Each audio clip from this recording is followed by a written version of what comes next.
Bismillahirrahmanirrahim. Alhamdulillah wassalatu wassalamu ala Rasulillah wa ala alihi wa sahbihi ajma'in wa ba'd.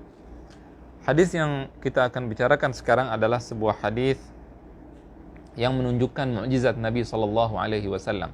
Rasulullah menceritakan akan muncul dua kaum, dua kelompok yang tidak ada pada zaman beliau sallallahu alaihi wasallam dan sekarang kita melihat mereka. Rasulullah bersabda, عن أبي هريرة رضي الله عنه عن النبي صلى الله عليه وسلم أنه قال. Dari Abu Hurairah radhiyallahu anhu dari Rasulullah sallallahu alaihi wasallam bahwasannya beliau bersabda, "Sinfani min ahli an-nari lam arahuma." Ada dua kelompok dari penghuni neraka, Rasulullah katakan mereka adalah penghuni neraka, lam arahuma. Aku tidak pernah melihat mereka, artinya mereka tidak hidup di zaman Rasul sallallahu alaihi wasallam. Qaumun ma'ahum siyatun ka'adnabil baqar. Satu kaum yang mereka memiliki cambuk seperti ekor sapi. Yadribuna bihan nas, mereka memukuli orang dengan cambuk tersebut. Wa nisaun kasiyatun ariyat, dan para wanita yang kasiyat, berpakaian namun mereka telanjang, ariyat. Ma'ilatun mumilat, mereka berjalan dengan melenggok-lenggokkan jalan mereka. Mumilat, mereka ingin menarik perhatian laki-laki. Ru'usuhunna ka'asnimatil bukhtil ma'ilah. Kepala mereka, di kepala para wanita tersebut seperti punuk unta. Punuk unta, sanam artinya adalah sesuatu yang tinggi. La yadkhulnal jannata, mereka tidak masuk surga. Wa la yajidna rihaha, dan mereka tidak mencium bau surga. Wa inna rihaha la yujadu min masirati kadza wa kadza. Padahal baunya tersebut, baunya surga sudah bisa dicium dari jarak sekian dan sekian. Dalam riwayat lain, wa fi riwayatin ukhra, wa inna rihaha la yujadu min masirati 500 am. Dan dalam riwayat lain dikatakan bahwa sesungguhnya baunya surga bisa tercium dalam jarak waktu 500 tahun. Di sini ini menunjukkan bahwa Rasulullah menjelaskan akan ada dua kaum, dua kelompok yang merupakan penghuni neraka, yang merupakan kelompok yang mereka tidak, kelompok tersebut adalah kelompok yang tidak hidup di zaman Rasulullah sallallahu alaihi wasallam. Nah, kemudian kelompok tersebut yang pertama adalah kelompok yang memiliki siat atau cambuk. Ya. Siat bisa diartikan cambuk dan juga bisa diartikan memiliki kekuatan yang bisa menyiksa orang. Allah berfirman dalam Al-Quran, fasabba alaihim rabbuka sawta adab. Allah menurunkan kepada mereka sawta adab, yaitu cambukan daripada siksaannya. Artinya di dalam bahasa Arab ini bisa diartikan juga dengan artian bahwasannya kaum tersebut memiliki kekuatan untuk menyiksa manusia. Ka'adnabil baqar, kemudian yadribuna bihan nas, mereka memukuli orang dengan cambuk tersebut, memukuli orang dengan pentungan mereka, memukuli orang dengan kekuatan mereka, menyiksa orang dengan kekuatan mereka, bahkan membunuh mereka. Ketika orang-orang tersebut tidak sesuai dengan keinginan mereka atau melawan mereka, maka mereka bunuh. Ya. Dan mereka siksa, dan mereka perlakukan dengan tanpa peri kemanusiaan dan tanpa perlakuan yang benar. Ini adalah orang-orang yang biasanya memegang kekuasaan. Di mana-mana kita melihat hal ini. Kita melihat banyak orang-orang yang memiliki kekuasaan, kemudian mereka memiliki pasukan, memiliki kekuatan, maka lewat kekuatan tersebut, dengan pasukan tersebut mereka menyiksa manusia.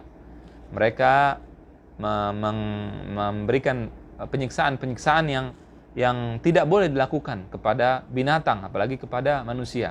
Ya, di dalam agama kita misalkan tidak boleh untuk membakar makhluk yang hidup misalkan.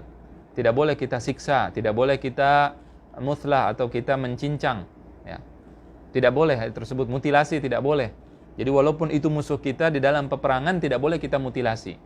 Bayangkan mereka, orang-orang tersebut mengaku diri mereka muslim, kemudian mereka melakukan penyiksaan yang luar biasa di penjara-penjara mereka, kemudian mereka melakukan berbagai macam penyiksaan dengan cara memukuli, dengan cara menyetrum dengan listrik, kemudian dengan cara dengan cara membunuh, ya, setelah disiksa, dipukuli dan sebagainya. Nah, ini bukanlah ajaran Islam dan ini tidak dibenarkan di dalam ajaran Islam. Seorang yang melakukan kejahatan maka dia dihukum sesuai kejahatannya dan dihukum jika dihukum sesuai dengan hukum Allah Subhanahu wa taala tanpa disiksa. Tergantung hukumannya. Hukumannya apa? Berikan hukumannya, selesai. Kemudian kasiyatun ariyat, ya. Kemudian wanita yang kedua adalah kelompok yang kedua adalah wanisaun kasiyatun ariyat, para wanita yang berpakaian namun telanjang. Bagaimana berpakaian tapi telanjang? Yaitu dia memakai pakaian tapi pakaiannya itu syafaf atau terlihat. Pakaiannya itu tidak menutupi auratnya, bisa terlihat tembus pandang, bisa terlihat apa yang di dalam pakaian tersebut. Jadi dia memakai pakaian, ini pakaiannya namun bisa terlihat apa yang ada di dalam pakaian tersebut. Itu disebut dengan kasiyat ariyat. Atau dia memakai pakaian yang sempit, yang membuat lekuk-lekuk badannya terlihat. Dia memakai pakaian sangat sempit sehingga terlihat apa yang ada di dalam pakaiannya, sehingga dia seolah-olah tidak berpakaian. Dia berpakaian tapi seolah-olah tidak berpakaian apa-apa. Kenapa? Karena terbuka. Aurat yang ada di dalam yang harusnya ditutupi terbuka. Nah, seperti itu. Atau orang-orang yang memakai pakaian yang mini, yang terbuka auratnya, mereka semua yang tidak menutup aurat mereka termasuk di dalam berpakaian namun telanjang. Karena tujuan pakaian adalah menutupi aurat. Libasan yuwari sawatikum. Ya, Allah mengatakan di dalam Al-Qur'an bahwasannya pakaian tujuannya adalah menutup aurat kalian. Jadi kalau seseorang memakai pakaian namun bisa terlihat apa yang ada di dalam pakaian tersebut, tentunya hal tersebut tidak menunjukkan bahwa ia telah menutup aurat yang wajib ditutup olehnya. Kemudian ma'ilatun mumilat. Ketika mereka berjalan, para wanita tersebut mereka berjalan dengan berlenggak-lenggok. Ya, sehingga tujuannya apa? Supaya terlihat oleh laki-laki, supaya laki-laki tertarik kepadanya. Dia merasa kalau dia bisa menarik laki-laki, maka dia merasa gembira, dia merasa senang, dia merasa bisa menaklukkan para laki-laki yang melihat dia. Kemudian dia melakukan hal tersebut dengan tujuan agar bisa menarik laki-laki yang melihatnya, supaya laki-laki tersebut mengejarnya, supaya laki-laki tersebut suka dengannya, supaya laki-laki tersebut tertarik dengannya, atau dengan tujuan-tujuan yang lain.